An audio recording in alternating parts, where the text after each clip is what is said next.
When a patient comes to me with a cough, I don't assume that they have COVID or lung cancer. Like, I don't make these assumptions. I do my diagnostic workup and take a proper history and then do the proper tests and then like come up with a potential diagnosis because I could still be wrong, and then we might do like a series of experiments for the treatments or like, based on our what we found, but we don't make too many assumptions at the beginning.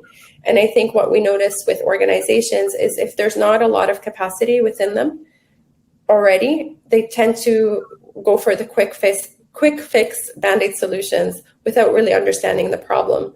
So that's where our work comes in, and we really help people try and do like a proper diagnostic process to pinpoint like what is the root cause within your organization or within this workplace, because there's no one answer to the root cause across different companies or different departments within the same company, and let alone like across industries. But I think it's like, I would say the root cause is just lack of integrity in the diagnostic process and applying the wrong solutions to the problem because we haven't fully understood what the problem is. The following conversation features Hiba Khaled, my fourth guest on the Performance Pulse podcast. Inspired by Lex Friedman, it's vital to introduce my guest, discuss our conversation, and outline what I hope you'll gain from it. Standing here in a suit reflects the seriousness, commitment, and value I place on my work. But today is not about me. Hiba's journey exemplifies courage, innovation, and resilience. Despite her young age, she has transitioned impressively from the medical field to becoming a beacon of hope in combating workplace burnout globally. Her story begins the childhood dream of becoming an optometrist, evolving as she delved deeper into medicine, eventually specializing in anesthesiology. Yet her candid recounting of the moment she decided to leave medicine is particularly striking. Hiba shares a realization that the profession's demands for self-sacrifice were unsustainable, offering rare insight into the emotional and mental toll on those in high-stress roles. Our dialogue with Hiba deepens as we explore the pivotal events leading to her career shift. Seeking clarity, she embarked on a hiatus to rural Uganda, a journey of introspection and rediscovery. This experience, coupled with her time at Harvard University's Medical Educational Leadership Program, catalyzed a significant shift towards healthcare systems and burnout. This wasn't merely academic, it was a recalibration of her identity and purpose, steering her towards a new mission. Hiba then founded Embers Consulting and Coaching, aiming to eradicate burnout and enhance employee well-being globally.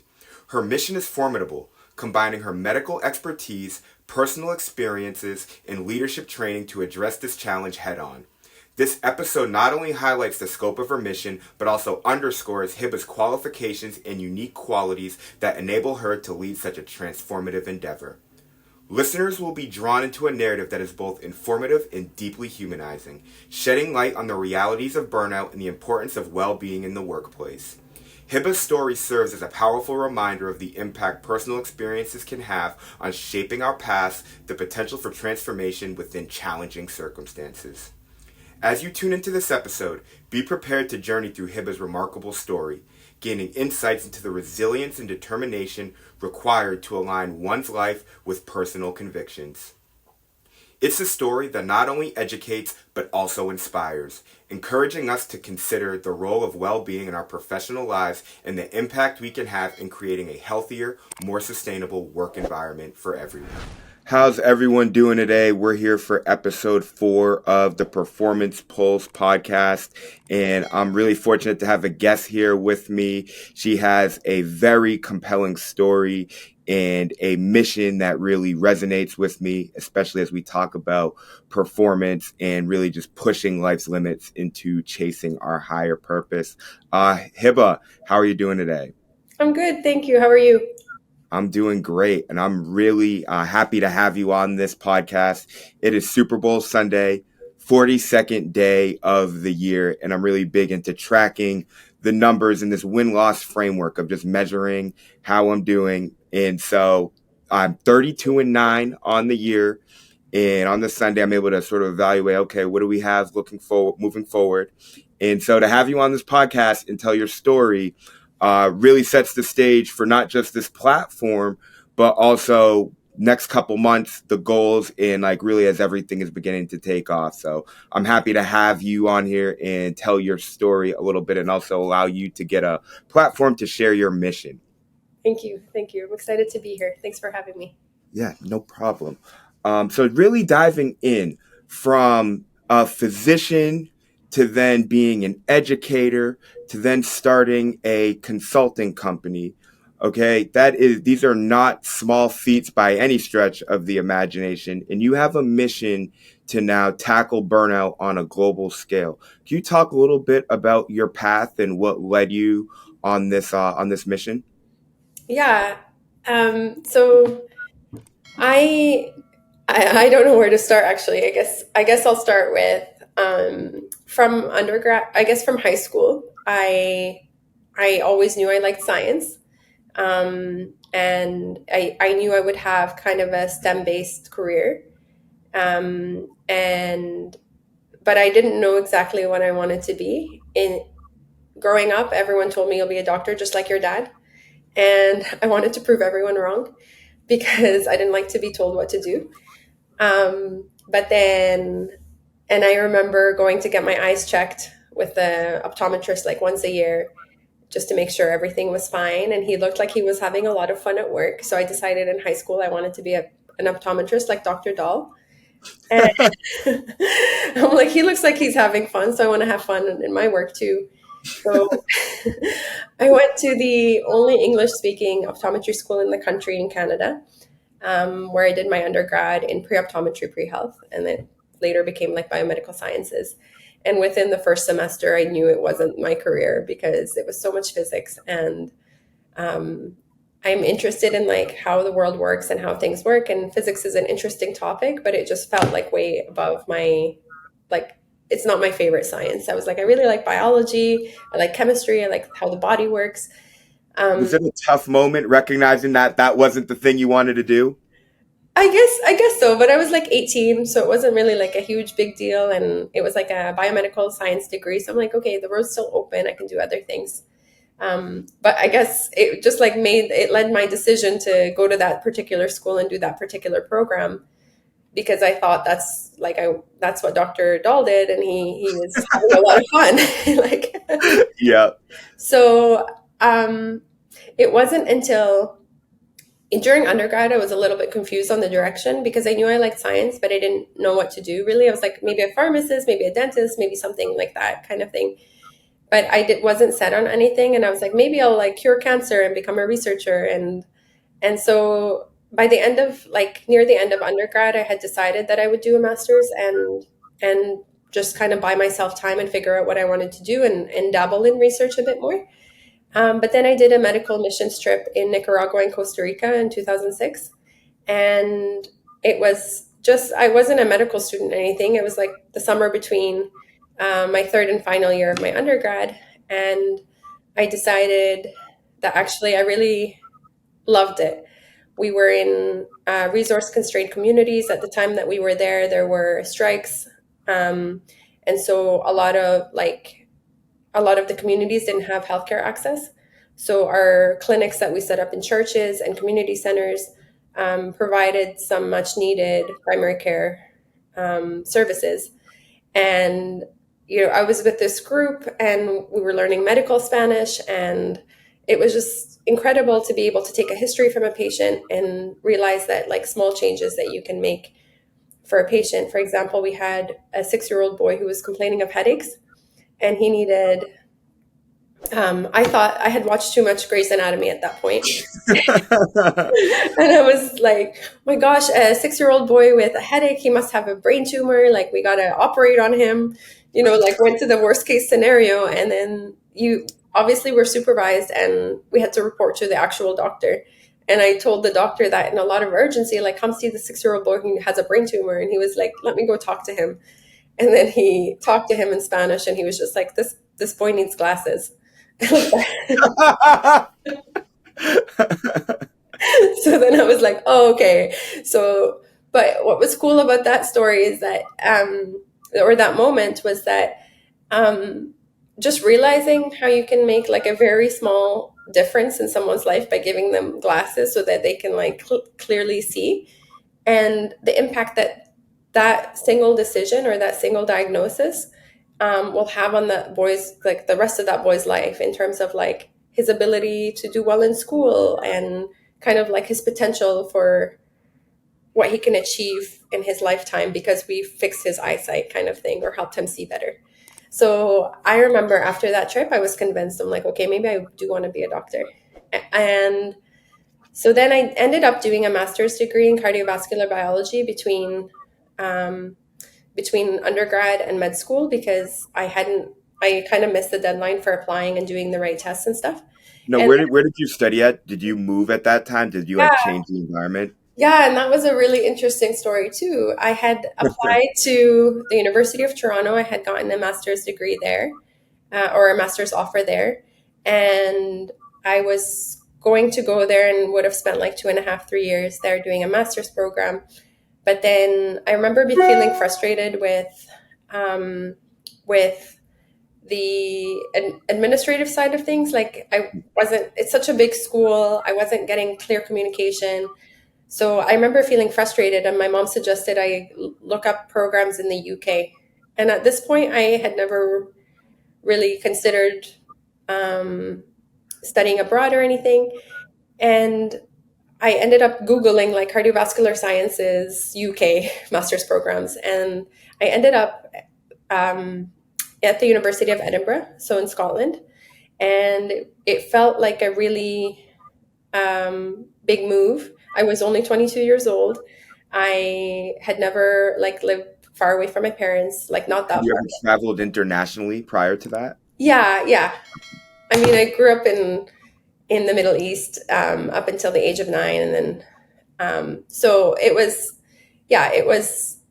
We I had lived like, and we traveled to Lebanon and Syria to visit our family, our extended family, every summer. So I've done a lot of international travel. We've been to London, things like that, and Amsterdam, and but it was the first time I was living so far away from home Yeah. and from my family. So it felt kind of scary, but then it ended up being like one of the best years of my life.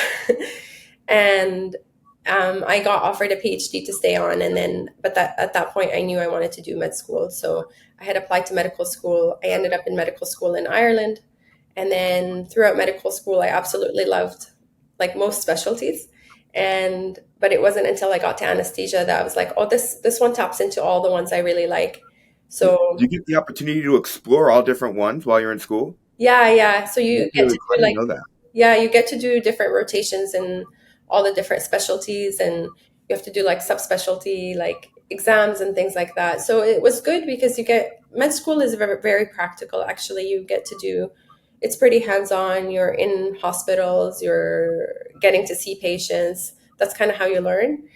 And so when I got to trial different things, I thought I wanted to be a pediatrician, but when I did pediatrics, I was like, no, no, no. I was like, Yeah. I was like, I like kids, but dealing, it's really hard, and dealing with like the anxiety that parents have around their kids being sick, it was like it just was a whole other layer of like For patient sure. care that like it's totally justifiable. But I was like, I just want to be directly involved in patient care, and anesthesia was perfect for that because I really love surgery too. But I was like, I don't know if I want to be a surgeon and like operating in the middle of the night. But actually, I love working with surgeons. So anesthesia really embodied the things I loved about medicine, like the physiology, the pharmacology, and then it ended up to having a lot of physics. So Yeah. You can't run away from physics here. yeah, yeah. And I love the fact that anesthesia really is one of the most like versatile specialties, in that you have a lot of contact with other specialties around the hospital. I'm involved in with a lot actually with obstetrics and gynecology. So a lot of delivering babies, epidurals, that sort of thing. And then you're involved a lot in the ICU, and you just get that good touch point with a lot of the other specialties. And then I was going to say, who would have known that anesthesiologist is like a jack of all trades? They're getting a touch of everything in a unique way in the medical world that the average person wouldn't even understand. That's really cool, actually. I Yeah, never thought about that. yeah. So it was like once I had decided in med school that I wanted to become an anesthesiologist, then I was so determined to get that job. And I feel like that's one of my qualities is like once I'm clear on what I want, I'm determined to get it or make it happen. And so I ended up getting my first choice job in anesthesia when I applied for residency. And while I was excited to do it, I was happy to do it at the beginning. But then the reality of residency set in where you're like working a lot. Once you get more competent, you get more responsibility. And that's awesome because it feels autonomous. It feels like um, yeah, you want to be, it's kind of like being a kid in some ways where you're like, kids once they walk they want to run.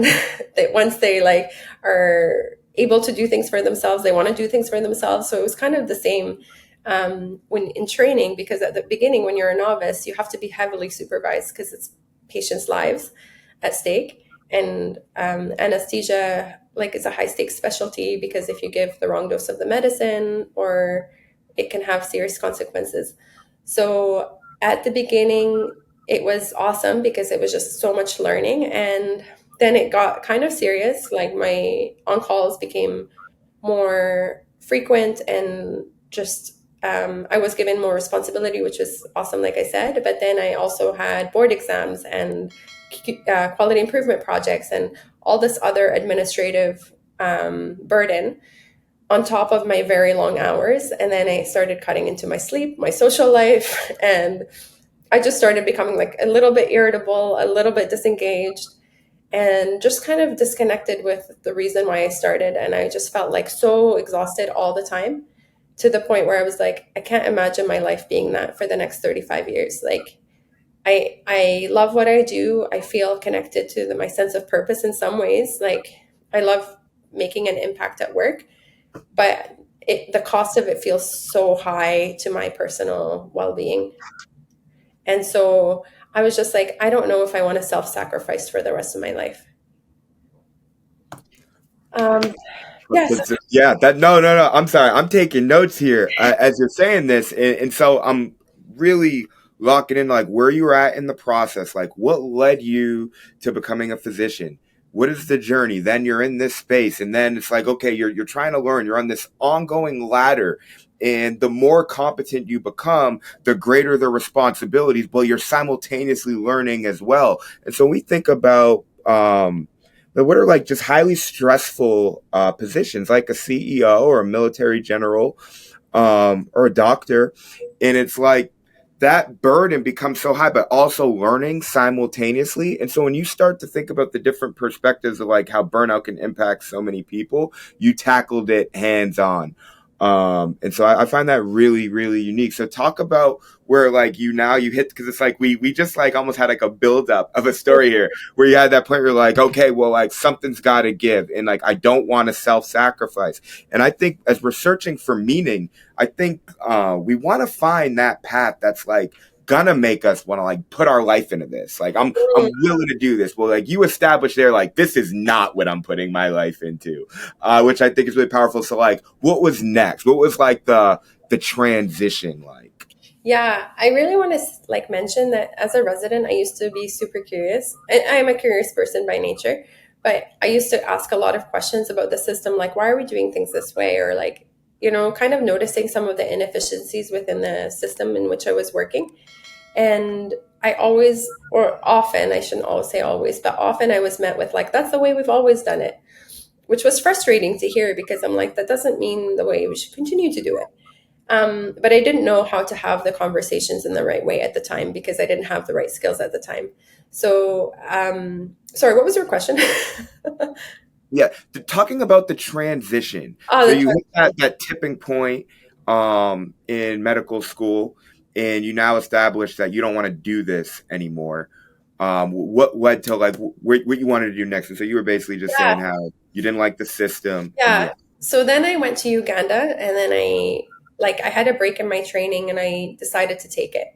So I went to Uganda. A lot of my mentors, or a few people that I looked up to in my residency program, kind of warned me against taking time away because they said you'll destroy your career or it'll have a negative impact on your career. So be careful what you do. So I went to Uganda to do some global health, some volunteer work, just to try and reconnect with why I started in medicine and to see like I think what it afforded me was just like some space to think outside of like the noise of like my environment. And while I was in Uganda, I had kind of revisited an idea of like, I really love teaching and I was good at it and I just enjoyed it a lot. So I had always planned to do a master's in medical education. So while I was in Uganda, I had inquired about it, about a program I'd been looking at for a few years at Harvard, and I ended up communicating with the associate program director, who then invited me to apply. So I remember I was like on a safari, and then we went back to the lodge, and I was like writing my personal statement to a program I hadn't planned to apply to that year. So while at Harvard, I started right before the pandemic. So I had 6 months pre-pandemic in Boston, and then the pandemic happened. And I think part of the transition happened because of the pandemic, because of the kind of, I think the pandemic was a really transformative time for most people in that it made them think about their priorities and values. And I also just happened to take the right classes in leadership at the time, which really caused destabilized me in a big way, and that it kind of got me to think about my sense of purpose, and then really got me to think about systems level change. And I was like, where are these frameworks in healthcare systems?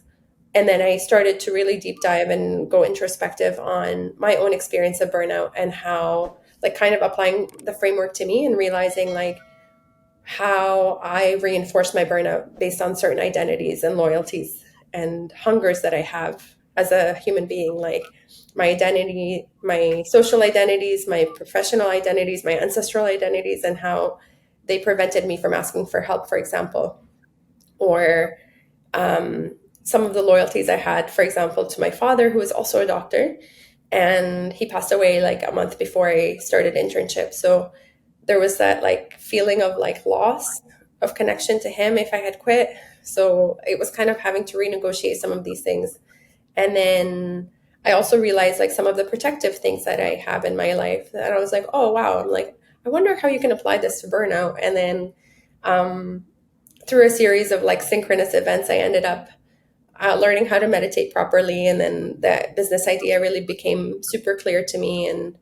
And my business partner kind of and I just had the right conversations at the right time and decided to start on this venture together to really help people like build a foundation of well-being and not lose their ambition to lead like in difficult challenges and to try and solve really difficult problems. So how do we keep people engaged in the work that they want to do and the changes they want to help make in the world, but also from a place of well-being where you're not sacrificing yourself in the process?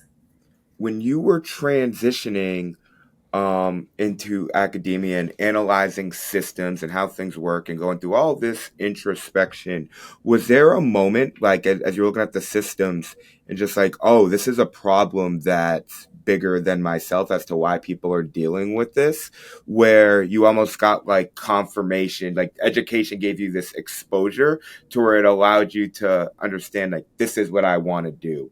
What was that like?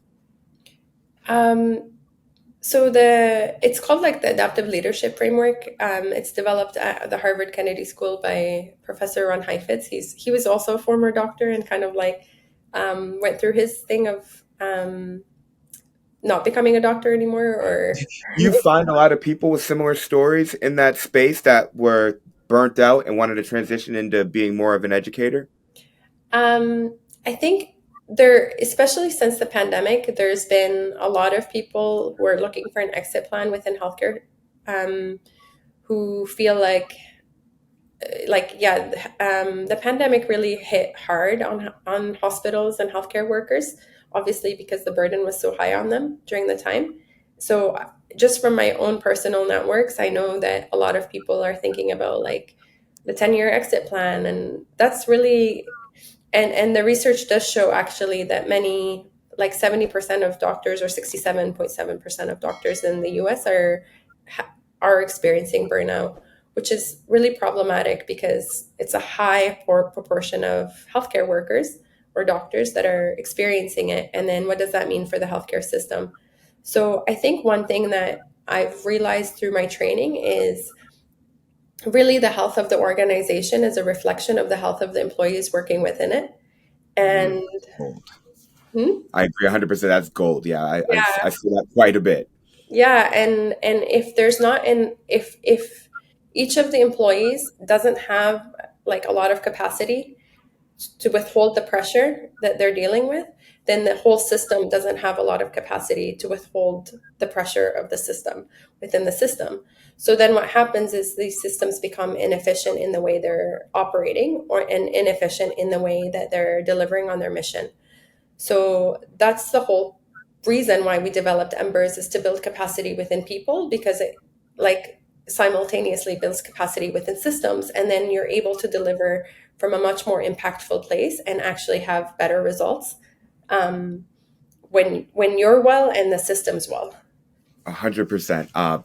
The functional operating capacity of the individual is a byproduct of the operating capacity of the organization and how much they stay tried and true to their values and their missions of understanding the human condition within each individual of that team for them to enact the systems and get the actual thing to function.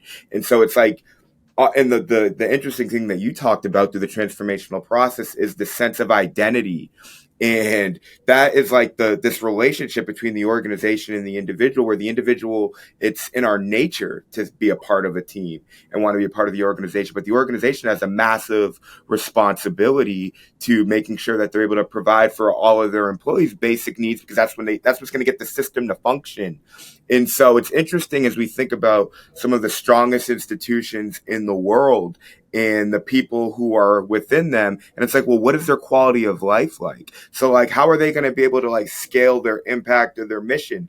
And so the thing is that nobody within the organization, this is the one thing that's standing out as you're talking, is like if you become a member of that organization, like yes, you're a high earner and you have quote unquote status, you're totally oblivious to the fact like you're just in the machine, and like you're also disconnected from the fact that like, well, in retrospect, you're blessed because of the opportunities that you're given and the responsibility, but like the show's never gonna stop, and if it's not operating well, or well, it's just another day and it's good or bad, but like after a while, like you can be 20 years into doing the same thing with your life on autopilot, health failing, relationships failing, and like you don't even know where to begin or start. That's what I find to be so dangerous with like burnout. Have you began to, I just said a lot, but just unpacking this now into the next question, because like we've really now kind of struck a chord. I understand your path. I understand, how you got to this mission. And so like, how do these things occur? Do you feel like it begins like from the work that you've seen and some of the like the direct experience that you have with like a lack of organizational leadership, or like what have you identified as like root cause? For the organization. Organizational inefficiencies. I apologize. Yeah, so organizational inefficiencies. Yeah, it's funny because I think for the individual, a lot of it is really like a lot of the things that reinforce or protect us from burnout are to do with identity and loyalties and kind of our past experiences and like kind of the voices in our head that dictate this is who I am and this is the way I work and this is what I've been told about who I am, like whether it's culture, like for example, I'm Middle Eastern and like Palestinian. So there's like a lot of voices in my head about working hard, being resilient, not giving up. Um, so those voices really inform the way I show up in the world. But I still think organizations still have identities as well, and maybe like cultures that are kind of inherited from one generation to the next. No, I know that from healthcare specifically because I witnessed my father, like as a doctor in 40 years apart. Like he graduated med school 40 years before I did. But his biggest concern with for me was he was worried that I would be so stressed and like that it would be a hard life for me. So I keep reflecting back on that. Like we were able to advance so much in medical in our medical practice and kind of come up with new innovations in our medical field But then what is it about the culture that remains the same? Like, why do we keep holding on to these identities of like a stressed out doctor or a stressed out person, or like it's going to be a really hard job? And it is like the stakes are so high. But I think there's like almost a loyalty to the culture of how it is and how it needs to remain. I remember like in certain during my own training, like there were people that were like more senior than me, like attendings who would say stuff like it was hard for me. So like it was almost the impression that it needs to be hard for you too. It's like a rite of passage for you to like go through the same pain that we went through to become this doctor that like at the end of the thing. So I think there's like this loyalty to the culture or like of medicine or healthcare that is part of it, and like maybe trying to renegotiate that at the systems level. But then I also think the like real what we notice is that most people don't really take the time to understand the problem too much or in enough detail to really solve for the problem. So what we see with organizations is they're like, okay, our employees are disengaged or they're not being as productive or they're feeling exhausted. We're going to give them a meditation app so that they could feel better. And the research shows that after 15 days of like during the pandemic, for example, that was one of the solutions. It's people were so stressed, and it was like it happened. The onset of the pandemic was quick, and the effect of it was a huge burden. So it shocked a lot of people's systems, like on a global level. So a lot of employers gave their employees like a meditation app subscription, but after 15 days, only 5% of people continued using them. So what we notice is there's like band-aid solutions to some of these problems, but the real work of trying to solve for burnout at an institutional level is really kind of like being a doctor. You're doing having integrity in the diagnostic process. So when a patient comes to me with a cough, I don't assume that they have COVID or lung cancer. Like I don't make these assumptions. I do my diagnostic workup and take a proper history and then do the proper tests and then like come up with a potential diagnosis because I could still be wrong, and then we might do like a series of experiments for the treatments or like, based on our what we found, but we don't make too many assumptions at the beginning. And I think what we notice with organizations is if there's not a lot of capacity within them already, they tend to go for the quick fix band-aid solutions without really understanding the problem. So that's where our work comes in, and we really help people try and do like a proper diagnostic process to pinpoint like what is the root cause within your organization or within this workplace, because there's no one answer to the root cause across different companies or different departments within the same company, and let alone like across industries. But I think it's like I would say the root cause is just lack of integrity in the diagnostic process and applying the wrong solutions to the problem because we haven't fully understood what the problem is. And having, to pick up on piggyback off of what you just said, and being able to have the awareness of saying we don't understand the problem and addressing that as a collective as well, almost not being like too prideful as an organization, or like not knowing what you don't know. I think that is essential. What stood out to me, drawing parallels from everything that you brought up, is in the medical sector, at least the doctors don't have to be operators. So they're not necessarily tied to the bottom line. They have a job that they have to do. Now, that job requires a lot of training and it's really demanding. And so everyone that's in it, when they work amongst each other, there's like, I went through this, like, this is the culture, like we're high performers. And like, there's from like a seniority standpoint where like they define the culture because they understand the rigors of it and they do it. And so it's like a status quo. I think that that's prevalent in a lot of different Mm. communities. But it's almost like you want to stay even keel. We're just going to put our nose down and work. And it's like, this is why you do it.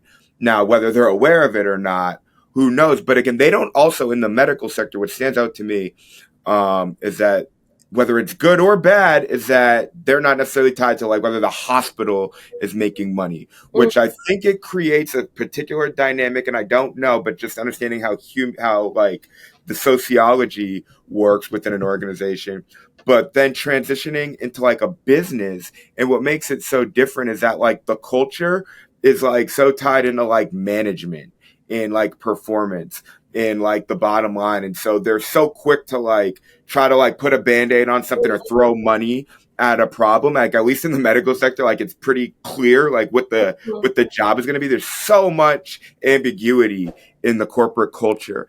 And I think that that gray area can make it really difficult to even understand. Like you can very quickly become a number in a company. You're like, why the hell do I even work here? What am I doing? mm, And so when I think about burnout now, I think that there's like this state of self, and where like people are at within their own individual journey, which is I feel like which makes burnout so complex, is because there's no one way to define it. So talking about like your path from medical to now like offering this service, is there a group of people, because you've seen it from all different perspectives as an individual on like your own personal experience, but is there a group of people that like you want to work with, or like your heart goes out to, or like you want to assist like a whole profession or like a whole industry, and like you understand that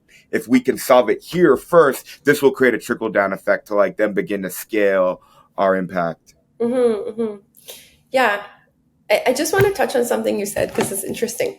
Like when you were talking about like the management side of running a business versus like what's on the ground and people working and trying to get their job done.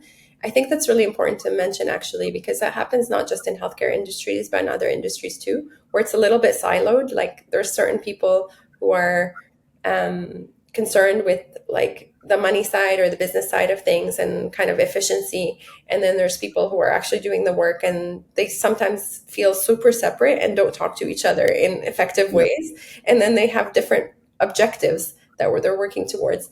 And I think that creates a huge problem because all these stakeholders are, their mission might be the same as to deliver like excellent healthcare or quality care, but their actual like understanding of the vision might look different. And so it's really, that's a lot of the work that we do is actually bring stakeholders together and get them to talk to each other and like really identify like where do the differences start to show up.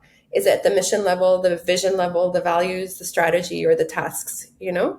And then but if stakeholders are not talking to each other and they're not aware of like we might be clear in our own faction, like what we're trying to achieve and how. And then there's another faction that has a different idea of like how the work needs to be done. And there's usually hidden perspectives that we're not even aware of. So that's really the work that we do in our consulting work is like really try and identify the hidden perspectives and identify where the differences in the mission, vision, and values happens. And then try and get people to meet each other like um, where the differences are, you know, like really try and like strategically work together to try and like find a solution for the problem. And so that's a lot of the adaptive leadership framework that I learned at Harvard and now teach. And that's a like really incredible thing to do because then it aligns people on the same goal. Um, and then uses their roles within the organization to achieve that goal because obviously not everyone is concerned with the same part of the problem. So your question again was, I just wanted to touch on that before I answered your question. So your question was about like a particular industry that we are Yeah, targeting. because you provided something that was really unique, and so I want to piggyback off of that. Is that you learned this framework of how you can identify the problem within an organization. What you probably find though is that different industries have different problems. Have you taken that model and been able to plug it into a specific industry where you're able to just through repetition be able to identify the problem because it's prevalent within an industry a lot quicker? Like Mhm. so. just honing in now, is there like an industry that like you've realized that burnout is an issue and we can solve it here first? Yeah. So we had initially started, so we're almost 1 years old, like we're still at the very, Well, very congratulations. That's a beginning. big deal. Yeah, so we'll be one in March 1st. But so we have not had like the repetitive thing that you're asking about, because initially we really wanted to start within healthcare systems, because everyone knows healthcare workers are stressed out. So we thought that'd be a great place to start, and it's within my network and my area of expertise. But then we had accountants coming to us and saying like, "Hey, we're burnt out too. Can you help us?" And then we had non-government organizations like NGOs come to us and say like, "Actually, our people are super burnt out. They're mission oriented, and they hold a lot of like burden of the work that they're doing. So can you help us out?" And then we had like tech companies come to us and say like, "We're burnt out too." So we've kind of taken those opportunities to learn more about our work and to be able to implement our work in those companies and in industries. So we've done like both in-person workshops, we've done online workshops for like remote workers, because their challenges are different too. So to answer your question, the short answer is no, we haven't picked a single industry where we've repetitively tested our framework to see like if there's reproducible results, but we have tried it across different industries or different organizations. Um, and there are similar problems in all of them, and there are some specific differences based on the specific organization that we've worked with. So, and in terms of like organizations that we want to help, it's or industries that we want to help. I think really anyone who feels like the high stress industries, like healthcare, tech, finance. I have a question for you. Yeah, go Do ahead.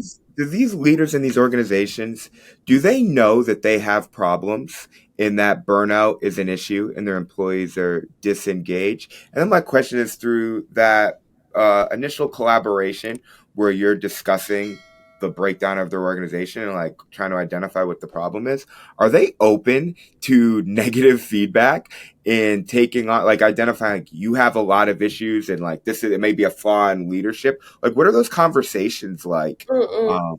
I'm very curious to hear that. Yeah, And like, that's a if good you get question. friction with that initial, like, hey, we're gonna help you, but like, it's gonna be tough in the first couple weeks. Yeah, that's a very good question. So a lot of companies now have like well-being metrics that they measure. Like the HR will have kind of metrics with their employees Do where you find those to be effective? What are your thoughts on those? um, well, no, I feel like most of them are just surveys that are sent out like once a week or maybe even once a day to get people to say like answer a couple of This questions. is HR's work, right? Yeah, Right? and Yep. and again, I think it could be like um, there could be bias in the surveys in that like employees, and I've heard actually from people, from employees, like whether it's friends or in informal conversations, people aren't on it completely honest on them because they worry that like they'll be identified, and then that they'll have consequences when they if they answer honestly. So in some ways, I think that the data probably isn't as accurate as HR hopes it is. Even though they're anonymized, I think people still worry that like they'll be caught or like they'll be kind of identified. So I don't know if they're that effective, to be honest. And I think sometimes the questions that are asked are not as like not the right question to ask. But from a data point of view, there's also other ways to measure other than just like a subjective survey. It's like, are we losing people? Like, are we having noticing employee attrition? Are we losing profitability because like there's so much inefficiency in the system? And I've also had friends who are in leadership positions tell me like since we moved remote, people aren't working as hard, or like we're noticing that we're like a little slower on the teams or whatever. So like there is that other set of data that's a little bit more objective. And that's usually how it shows up in organizations. So it's not like people don't come to you saying I'm burnt out, but it's just like people are taking more sick days. People are, yeah, like leaving their job. Reimbursements as well, health costs, health related costs. That's Exactly. another metric, key metric. Exactly. So that's kind of the way it shows up. And I think that's when people like notice that there's a problem and like, okay, maybe let's do some well-being initiative to help people feel better at work. And sometimes that well-being initiative is like a pizza party, and sometimes it's something a little bit more, you know? So um, that's like those are the things that kind of how it manifests in the workplace rather than like, hey, I'm burnt out. Like it's not really the same wording technically. And I think in this like Gen Z especially, what we noticed from our research is they are more like they value more the work-life balance. So a lot of Gen Z will look for organizations to work for that have a good work-life balance because it's not something they want to compromise on. So if we're trying to attract talent from those generations, then it's important for the workplace to have a good workplace culture in order to not only attract them but to retain them. And I think companies are starting to realize that and are putting more effort into the well-being initiative um, or initiatives. And then to answer your second question is like, are they open to constructive feedback? Um, the way we do our work is not really like not in a judgmental way of like this is what you're doing bad, this is what you're doing well. It's more like this is what the data is showing. Like, and we don't give like the workshops we do are like collaborative. So we always discuss with management like what are your goals for our work together, like what are you trying to improve, and then we like customize a workshop or a bunch of workshops to meet to try and understand to get to the bottom of that goal, that like whatever it is that they're trying to solve for. And then we present the data and aggregate results, so it's never like employee A said this, employee B feels this way about you. It's always Yeah. like the aggregate results of like overall this is where it is, these are some of the things that the team has identified, because our work is service based and it's collaborative. So we don't go into an organization or an industry pretending to know more about them than they do about themselves, but we have the frameworks to facilitate the process of the diagnosis and then the experimentation and implementation. So that's kind of like where we partner with organizations rather than come into an industry that my business partner and I have never worked in and pretend to know that we have the answers for them, you know? Of course, and that was really well broken down. I totally understand your business model and your approach to working with organizations. What I find interesting is we talked about data a little bit, and like how organizations are gathering their feedback into like this diagnostic process. And so, if a business is looking to identify, is burnout an issue?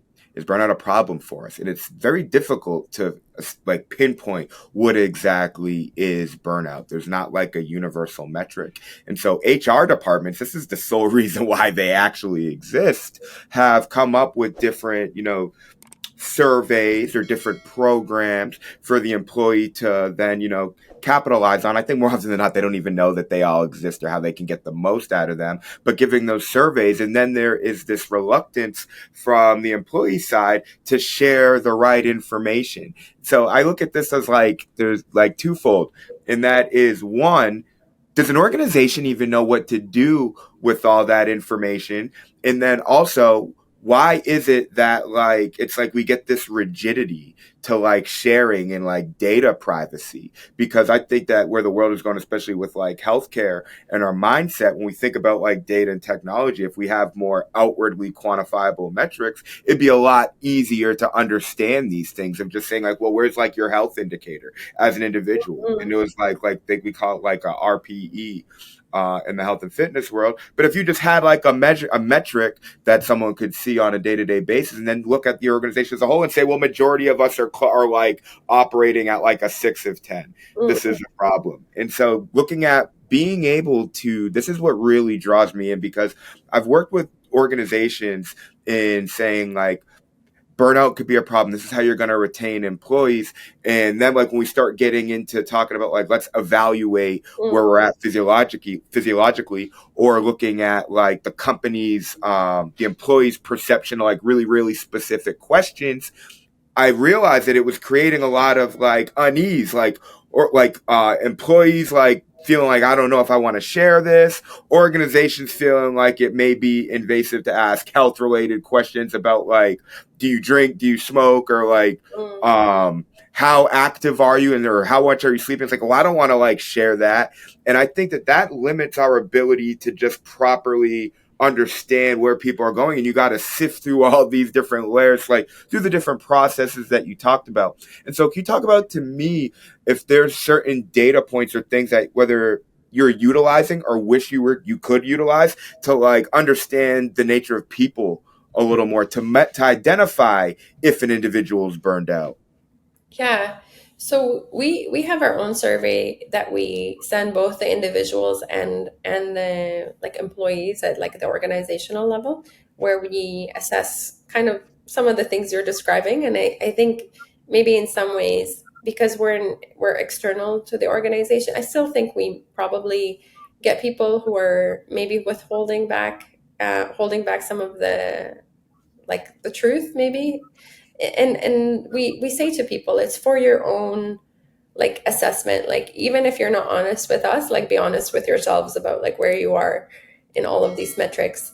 um but yeah, so we do have like a health and well-being and a leadership assessment that we send employees or individuals to do as a benchmarking tool at the beginning of our work together, and then we use um, the same tool to assess our progress once we start working together. So pre-intervention, then we intervene, do our thing, and then we do a midway assessment to make sure that we're moving towards the goals that we set out together in the right direction. And if we're not like at the midway point, not moving in the right direction based on the goals that we co-created, then we have time to course correct towards the goal that we had agreed on.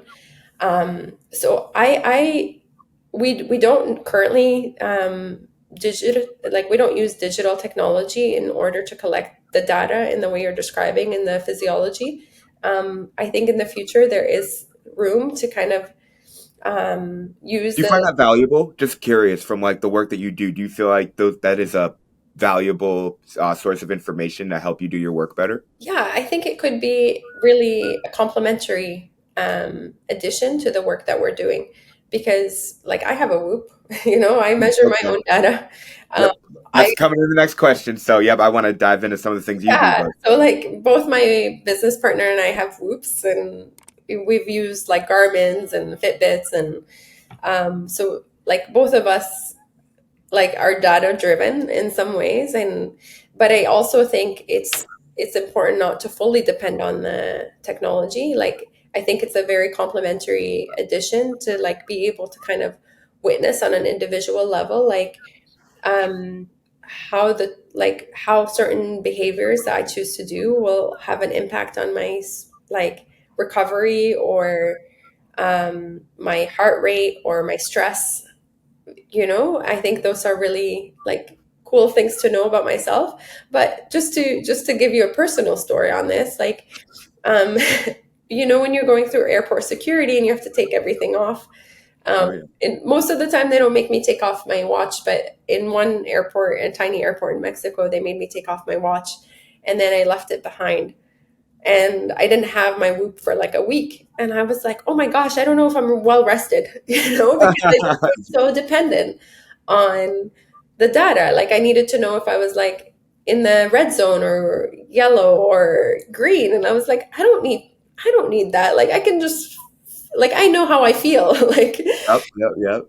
and I think this is one thing that can become like overly reliant on. We as human beings, we love to know like our to quantify things, and I think becoming overly reliant on it is like using it as a complementary tool to also just like our own intuition of like and just really connecting with our bodies to know, like, actually, I feel good today, or I feel well rested, I feel energized. Like, those are important markers too, to be able to know without having to look at an app or a watch to get that metric. But I think for me, like having data, for example, on my Whoop has changed the way I eat, in terms of like, I don't eat too late at night because I notice that my recovery is lower when I'm like eating too close to bedtime. I drink a lot more water because I've noticed that my heart rate variability is much better when I drink more water, and my recovery the next day. So, like, it's made small changes in my behavior, having the data and noticing that, like, yes, my energy levels are better. So, I've been able to use the data to make changes in my personal behavior to help me feel more energized and to help me feel more recovered the next day. So, in that way, it's been super helpful, but not becoming overly reliant on those tools to dictate the way we live completely, you know? So, Well, you're trained and you understand health and wellness and you understand how to utilize the data properly and what those metrics mean to allow you to change your decision making, which I think is why wearables exist. But there's a dependence, obviously, and there's obviously everything in moderation. But like it does present a tool that can just give you indicators, which I do present tremendous benefits. mhm, I wanted to ask you so bad. I'm going to just transition into the wearables. I will say this for another time, but about, I mean, shoot, we're here. I have to ask you. It's going to bother me all day. go I for do it. want to wind down into some of your personal performance habits and then, where we can find you winding down. But I had to ask this question. Evaluating burnout on a global scale now. I think a lot of these issues are prevalent in the medical sector and they're prevalent in the corporate culture here in America. Talk about how you analyze burnout globally in a lot of countries if they're in a similar standpoint to like America and like how Mhm. they just approach work. And if you could just provide an example of a country that appears to have their act together from all their systems or from the quality of like their business, the health of their people, or if there is even one that exists. That's such a good question. I don't have all the data on all the countries, but I can, like, just from the readings I've done and some of the studies I've seen, I can make a few inferences. So, my business partner is currently in Singapore. So, she's based in Singapore. So, she knows a lot more about the Asian market and has been working and studying that like a lot more than I have. But obviously, we share a lot of our information. And actually, Singapore and in Asia, the rate of burnout is much worse than North America. So Mm. it's 1 in 4, I think, in the US. And I read a statistic the other day that Singapore had the number one rated healthcare system in the world. So that's rather ironic that the burnout there. I'm sorry, that's really yeah, unique. no, Singapore is incredible in like a lot of their yeah, like they have incredible systems in place. I was there in December 2022, and it was incredible seeing, like, for the first time, my business partner lives there, but they absolutely love it there because there's so many good things about being there. Mm, But in terms of burnout, 1 in 3 people in Asia are burnt out versus 1 in 4 in North America. mm, So, there's like, that's statistically like a big difference between them. And I think some of the, and this applies globally, there's a lot of stigma and resistance to saying we're burnt out, and we've noticed that even with our marketing, like, people are like, yeah, yeah, burnout's real, but not for me, it's over there. yeah, yeah, yeah. Like, um, so I think there's some of the reasons that could impact that is like culture, like I was saying before, like, um, some cultures are not as open to like mental well-being, or like they see that as really a stigmatized thing, like if they don't want to feel like they have a mental illness or mental that they need mental help, for example, because they see that as like a bad thing. So I think that creates resistance to getting help or to doing something about the problem, or even admitting that there is a problem, Mm. So I think in that sense, like, globally, there is burnout in other places, but they're not even aware of it because they're not even open to being um, like they're not there's just like resistance to admitting that there's a problem. And then your second question, in terms of like who's doing it well, I think Japan. I've heard of like Japan seems to be kind of ahead of the rest of us in they've done studies to see that actually um, when workers are well rested, then they're more productive, and when they're more productive, it increases profitability for the company.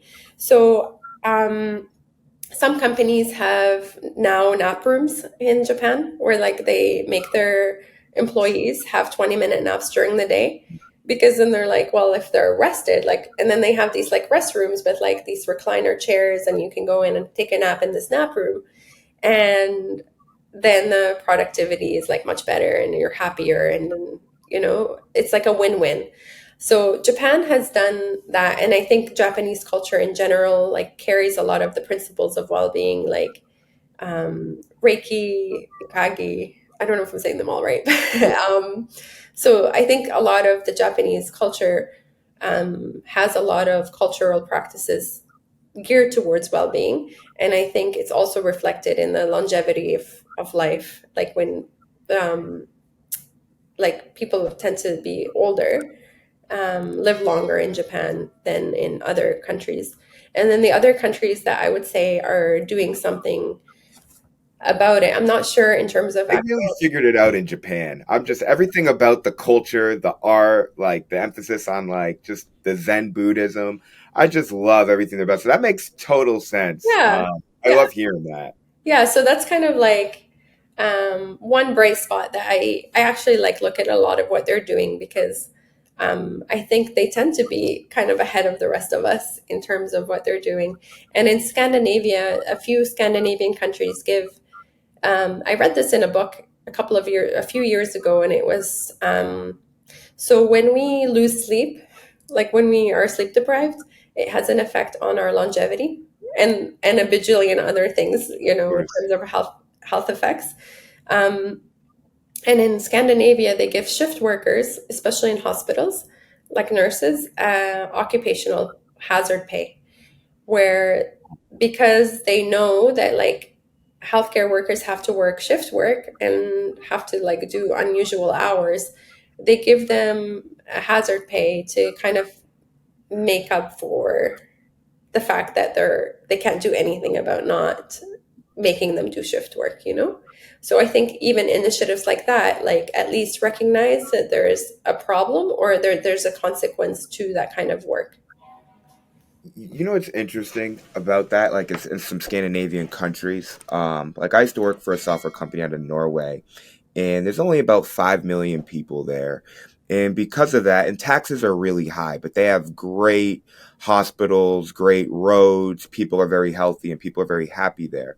And when your culture is strong economically, and like there's a return on the citizen with taxes, but if you're able to see that and there's not a lot of people, so that makes it more manageable as well, and everybody is basically able to get their basic needs met and prosper, that reduces the level of stress and anxiety. And like, we have to work, we have to get more. We're defined by these institutions. Like, this is our identity. It's just like there's clearly defined different parts of life, and you just spend 8 hours a day working. It's just not that serious.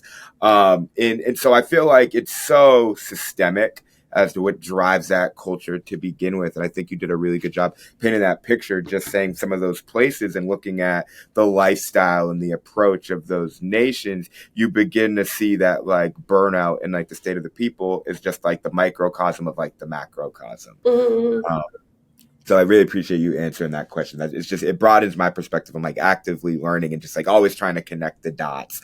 And so we were transitioning to you talking about the whoop quite a bit, and you obviously have to be a pretty driven person to achieve the things you have, and being very regimented and organized. So can you discuss some of like your habits, that like maybe things you've been doing since you were younger, like working out, like what allows you to perform at the level that you do?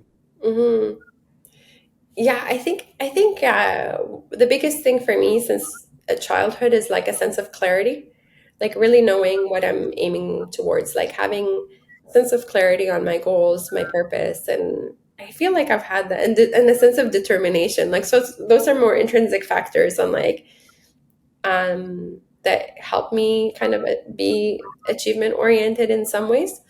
But more recently, in the last and exercise, I feel like has always kind of been one of my big pillars. Is like I used to play sports in school and be part of teams, and I think that also helps like kind of being surrounded by people who have similar lifestyles or values. What And sports did you play? I played basketball, and Okay. it surprises people because I'm not very tall. Yeah, yeah. I'm pretty good at basketball, actually. I can shoot a good shot, you know? And I rediscovered that I'm still good at basketball 2 years ago when I was at my friend's party and she had a basketball court in her building and we were playing and I hadn't played for years and I was like really getting the 3-point shots. And You played in high school? sorry? You played in high school? Yeah, I played in elementary school all through high school and like on rep teams and stuff. Repetition. That's the thing. You've done it for years, and so it's embedded in you. And so, like, if you haven't shot in a while and then you shoot, it's just like, oh, it's just what I do. Yeah, It's, people were uh, shocked. I remember like I was like playing with like taller guys and like and people were like, "How are you so good?" I'm like, "I didn't know I was still good. I knew I was good in school." um, so yeah, I played basketball. I did like track and field, and I played touch football in high school very briefly. I played a Are you bit of competitive? rugby. Are you a competitive person? Hmm? I can be. Yeah. I can be. In sports and things like that. In life, not so much. Okay. Yeah, in life, not so much, but in sports, I can be, or like board games. Yeah, yeah, yeah. You have an on and off switch, though. Some Yeah, people don't. Yeah. yeah. I think the sense of competition in sports and things like that are good for performance, like to kind of give you the motivation to do your best and like try and win. Because, we're not playing, like most of the time, you can play sports for fun, but if you're doing it competitively, you need to be competitive. If you're Um, not trying to win, then what are you doing? Yeah, exactly. And so, yeah, I did that. And then in med school, I started rowing for a little bit. And then it took a lot of time. And um, I just got busier and busier. So I ended up in med school picking up running. So then I became kind of like a long distance runner in med school. And then that became an easier sport to maintain given a more unpredictable schedule and not being disappointing in the team because I can't come to every practice or every game or that sort of thing. So I ended up picking up running in med school, and then I've been doing that on and off. But I like cycling. I have a bike. I go out for bike rides and like long bike rides in the summer and the spring and the fall, and then I do things like Muay Thai. And just I just started like lifting weights again. So like really physical activity is one of my big pillars. So I do movement every day. And then one of my other habits that keeps me focused is meditation. So I learn how to meditate a few years ago, and I think 3 years ago now, and it has completely changed my life. Do it daily. Yeah, I do it in the morning and night every day. So I start my day with a meditation, I end my day with a meditation. And so that has helped me, again, in terms of performance, I think become super, super clear on like just kind of cultivating that sense of stillness allows you to just like reduce the clutter in your own mind and the voices and the noise. So, in that sense, it has kind of reconnected me back to myself in a way that I trust my decisions a lot more. And I'm able to trust myself and kind of my intuition in a lot more. So I feel like that has really been a guiding force for me in the last few years, and I would say has improved my performance in a lot of ways. And then the other thing that I would say is important for my success is deep work.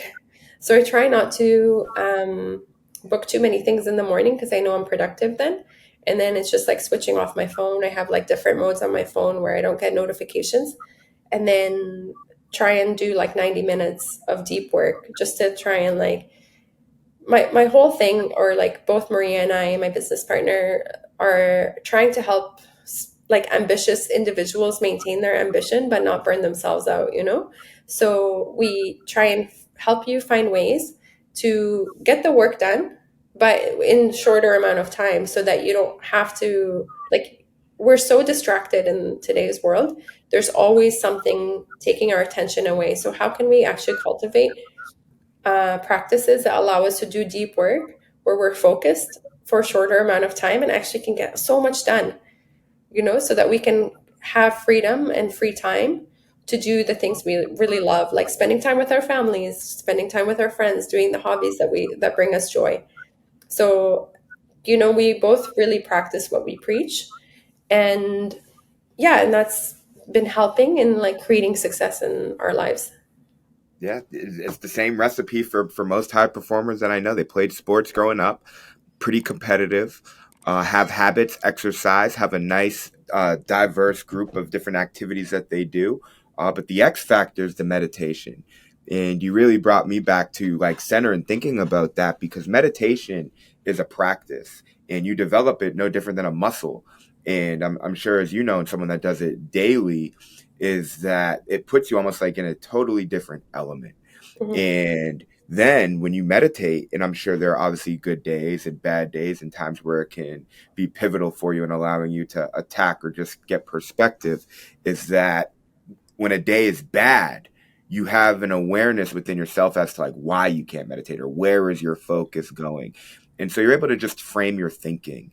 And so that allows you to attack your goals and just be the best person that you can be. And so like I'm sure that that if like you were burning out again, or if like something is off in your life or you're giving something too much time or attention, you're able to find that place within yourself, just be like, oh, okay, that is a problem. And you can just identify it a lot quicker through clarity. Yeah. Um, Meditation, you really have put that into perspective, just seeing that you're able to do it 2 times a day, and make that commitment. And that's the first step, especially like meditating and being terrible at it and just like sitting there 20 minutes. And it's like the most difficult thing for someone to do is sit alone with themselves, Mm, which can be the case for some people. So that's excellent. I think it's so cool that I see these patterns, amongst people who do high performance work, and they just become prevalent amongst all different groups of people from all different walks of life. It's like the blueprint for life. But transitioning now as we begin to wrap things up, uh, do you have like a milestone within your business or a goal that you have as far as like where you want to take it? Because you've obviously achieved things like I'm going to become a doctor, or I'm going to go teach and do this in school. Like, is there a way to symbolically define the type of success that you want to achieve? yeah, I think we can define it in two ways. We can define it based on the impact we want to make and like the people we want to help. So like one of the goals we have is like to help 1,000 people in the next like 18 months to 2 years. Love that. Now you got a number to it because you Yeah, can't achieve it, you can't measure, and so you got to like, okay, who are we impacted? What's the number? yeah. So Love that's that. kind of like, and it's funny because sometimes that feels like, wow, that's such a big number. And then I'm like, no, let's be ambitious. Like, might as well aim for the number that we want to hope to capture. And like because we know our work is impactful, like the more people we can help, the better.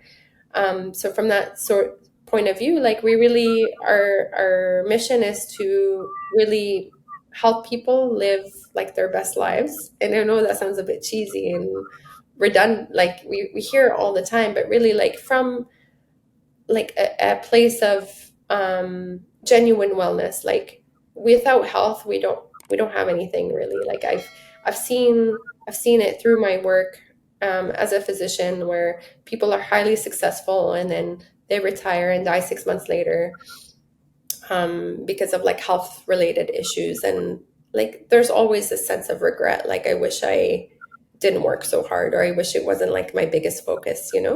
So like I think just building that foundation of wellness is really our mission, then to help you from that point like catapult into your career and like in a way that's meaningful to you. And then so that's our goal, is to like help as many individuals and organizations as possible.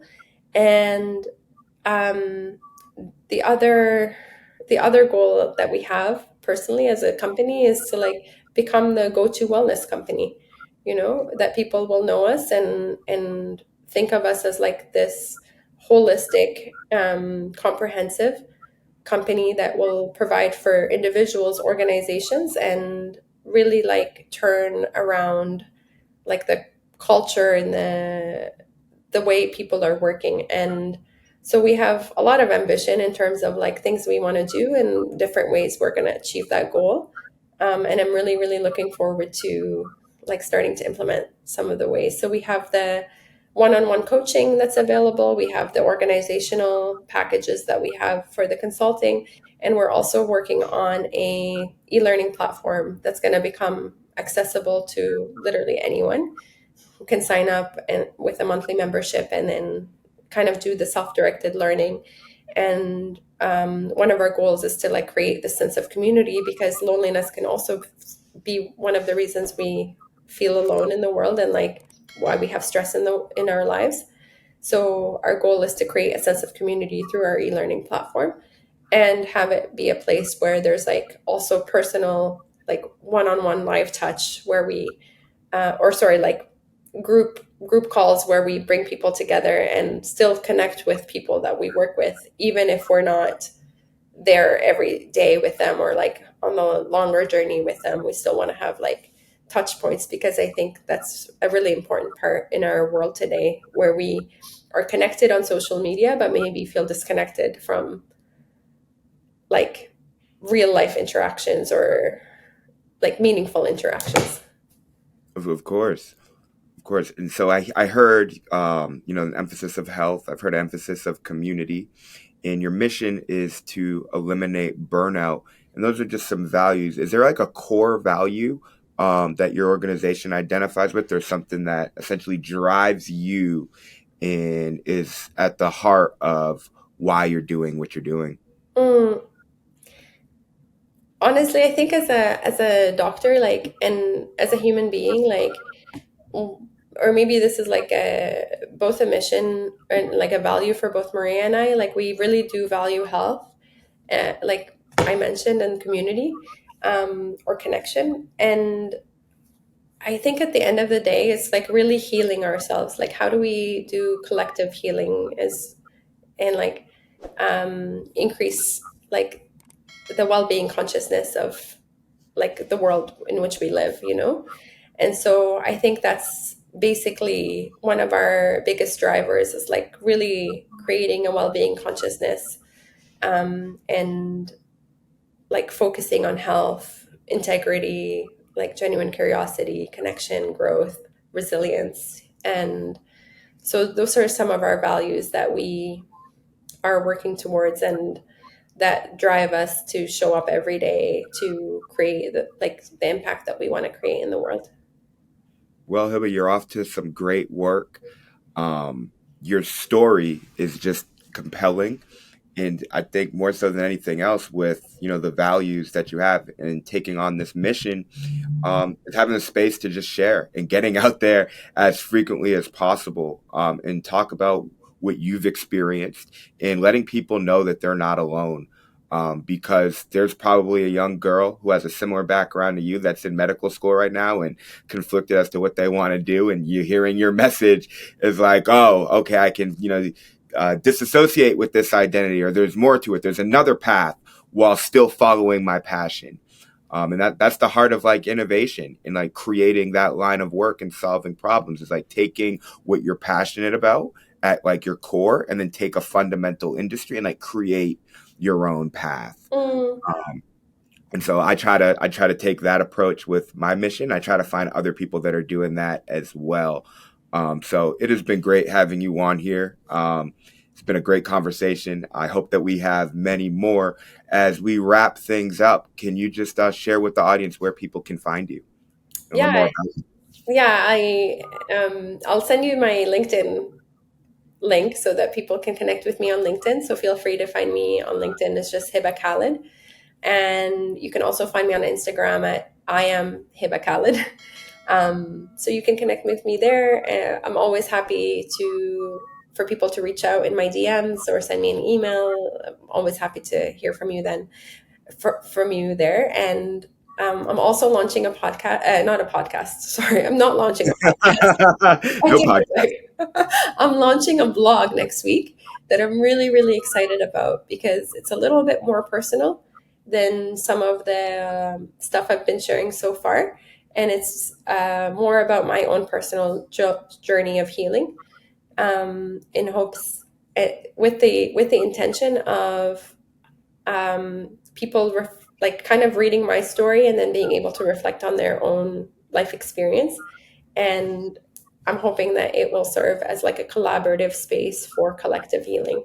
So I'm excited, really, really excited to launch the blog and continue the conversation. Where will that be shared? Where can we find that blog? Um, I am not sure yet.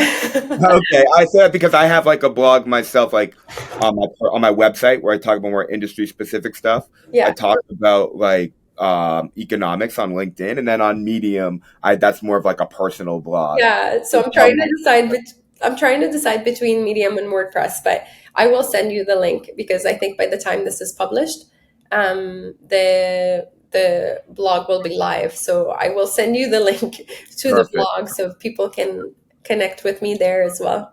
And we'll make sure that we add the link to the podcast as well. Well, nonetheless, that is all we have today. Super Bowl Sunday, 42nd day of the year. A lot of exciting things. Thank you, Hiba, for coming on the podcast. That's all I got. Win the day, guys. Thank you so much.